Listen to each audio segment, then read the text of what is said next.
Huwag kalimutan mag-subscribe bilang inyong suporta sa ating channel. Dito po tayo sa karunungan, kaalaman, katotohanan.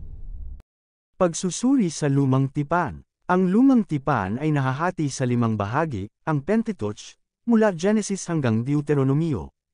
Mga aklat ng kasaysayan, mula Josue hanggang Esther, mga tula, mula Job hanggang Awit ni Solomon, mahabang aklat ng mga propeta, mula Isaias hanggang Daniel, at maiiksing aklat ng mga propeta, mula Oseas hanggang Malakias. Ang lumang tipan ay nasulat noong humigit kumulang 1400 BC hanggang humigit kumulang 400 BC.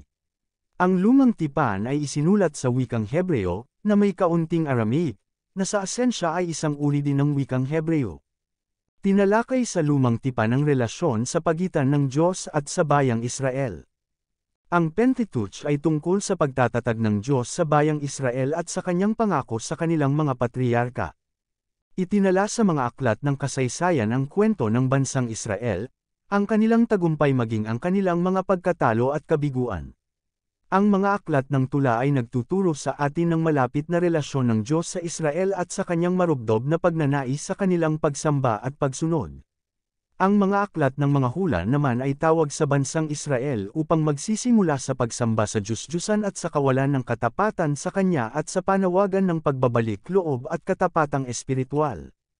Maaaring ang mas magandang titulo para sa lumang tipan ay, Unang Tipan. Ang salitang, luma, ay may konotasyon ng pagiging, wala sa uso, at, hindi napapanahon.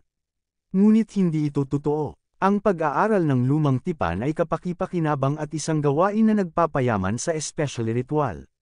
Nasa ibaba ang mga link sa mga buod ng iba't ibang aklat ng lumang tipan.